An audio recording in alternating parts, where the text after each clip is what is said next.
নদী কেটে খাল বানানো আমাদের কাজ না, নদী নদী রয়ে যাবে, এভাবেই মন্তব্য করলেন পানি উন্নয়ন বোর্ডের নির্বাহী প্রকৌশলী মোহাম্মদ আখলাকুজ্জামিল।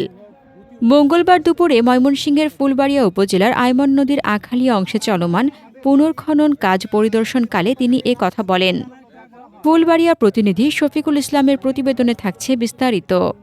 পরিদর্শনকালে উপস্থিত ছিলেন উপজেলা নির্বাহী কর্মকর্তা মোহাম্মদ আরিফুল ইসলাম, থানার অফিসার ইনচার্জ রকুনুজ্জামান খান, উপজেলা জামাতের আমির মাওলানা ফজলুল হক শামীম, পৌর বিএনপির আহ্বায়ক AKM শমশের, উপজেলা বিএনপির যুগ্ম আহ্বায়ক সাইফুল ইসলাম বাদল, পৌর বিএনপির সিনিয়র যুগ্ম আহ্বায়ক মোহাম্মদ আবুল ফজল, বিএনপি নেতা ওমর ফারুক মাস্টার, কামরুজ্জামান মীর আজাদ, জাকির হোসেন খান বাপ্পি, রফিকুল ইসলাম মাখন, ফুলবাড়িয়া ইউনিয়ন উন্নয়ন ফোরামের সভাপতি অধ্যক্ষ মোহাম্মদ সিরাজুল ইসলাম, জেলা যুবদলের সহসভাপতি আজহারুল আলম রিপন, স্বেচ্ছাসেবক দলের সিনিয়র যুগ্ম আহ্বায়ক মোহাম্মদ জাকির হোসেন রিপন, উপজেলা শ্রমিক কল্যাণ ফেডারেশনের সভাপতি মীর জাহিদুর রহমান জাহিদ, যুবদল নেতা আনোয়ার শাহাদাত আনার, সাবেক ছাত্রনেতা মনিরুজ্জামান সোহাগ, কৃষক দলের যুগ্ম আহ্বায়ক প্রভাষক রেজাউল করিম রাসেল সহ অন্যান্য নেতৃবৃন্দ।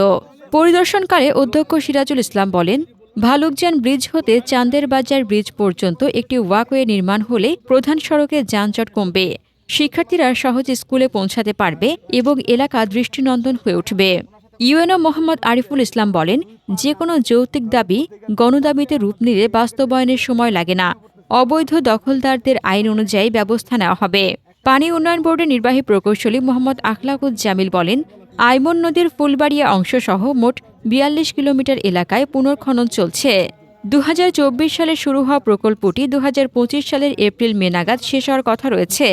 নদীর কোথাও কোথাও গভীরতা কমে যাওয়ায় স্রোতের গতি কমে গেছে, কিছু কিছু এলাকায় নদী দখল হয়ে গেছে, আবার কোথাও কোথাও নদী অত্যন্ত চওড়া হয়ে গেছে। তবে খাল নয়, নদী তার প্রকৃতি অনুযায়ী থাকবে। আমরা মূল খাস জায়গাতেই কাজ করছি। হাসনাতুজ্জাহান হিমু, দৈনিক খোলা চোখ। আপনার স্বপ্নের যাত্রা হোক ফ্লাই ইনফিনিটির সাথে।